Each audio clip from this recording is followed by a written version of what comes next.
Assalamualaikum warahmatullahi wabarakatuh. Perkenalkan, nama saya Firdayanti dari kelas Manajemen 243A dengan NIM 2409308110017. Di sini saya akan menjelaskan mengenai materi perencanaan sumber daya manusia.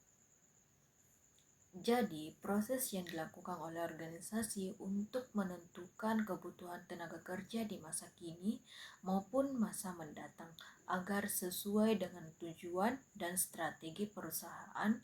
Proses ini mencangkup peramalan jumlah atau kualitas dan penempatan tenaga kerja yang dibutuhkan serta langkah-langkah untuk memenuhi kebutuhan tersebut secara efektif dan efisien. Menurut Mondi, perencanaan sumber daya manusia merupakan proses sistematis dalam mengidentifikasi kebutuhan tenaga kerja, organisasi, dan mengembangkan strategi untuk memenuhi kebutuhan tersebut agar tujuan organisasi dapat tercapai dengan baik. Ada beberapa tujuan dan manfaat perencanaan sumber daya manusia. Tujuan utamanya dari perencanaan sumber daya manusia adalah untuk memastikan bahwa organisasi memiliki tenaga kerja yang tepat, baik dari segi jumlah, kemampuan, maupun waktu, guna mendukung tercapainya tujuan organisasi secara efektif. Manfaatnya, perencanaan sumber daya manusia memberikan berbagai manfaat penting bagi organisasi.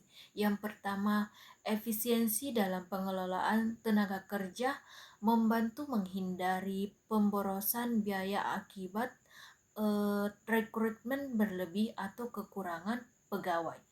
Meningkatkan produktivitas tenaga kerja di organisasi karena tenaga kerja ditempatkan sesuai kemampuan dan kebutuhan masing-masing.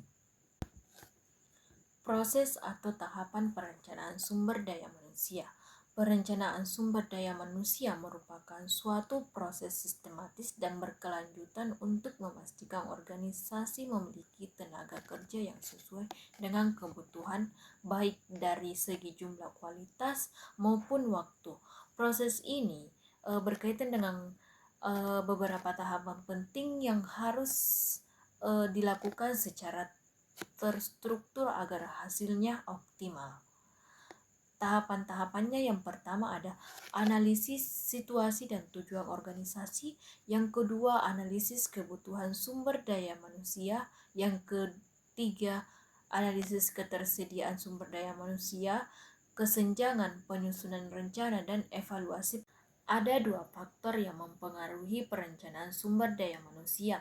Yang pertama, faktor internal. Strategi dan tujuan organisasi. Setiap rencana sumber daya manusia selaras dengan strategi perusahaan. Misalnya, bila perusahaan berencana memperluas cabang baru, maka diperlukan tahapan atau tambahan tenaga kerja di berbagai bidang. Yang kedua, faktor eksternal, kondisi ekonomi. Perubahan ekonomi seperti inflasi, resesi, atau pertumbuhan ekonomi akan memengaruhi kemampuan perusahaan dan merekrut tenaga kerja baru. Jadi kesimpulannya itu dari perencanaan sumber daya manusia merupakan salah satu fungsi penting dalam manajemen yang berperan untuk memasuki ketersediaan tenaga kerja yang sesuai dengan kebutuhan organisasi, baik dari segi jumlah, kualitas, maupun waktu. Melalui perencanaan sumber daya manusia yang baik, perusahaan dapat memprediksi kebutuhan tenaga kerja di masa depan, menghindari kekurangan atau kelebihan pegawai, serta meningkatkan efisiensi dan produktivitas kerja. Baik, itu saja yang dapat saya jelaskan dari materi tersebut. Apabila ada salah kata atau ucapan yang kurang jelas, mohon maaf. Wabillahi taufiq wal hidayah. Wassalamualaikum warahmatullahi wabarakatuh.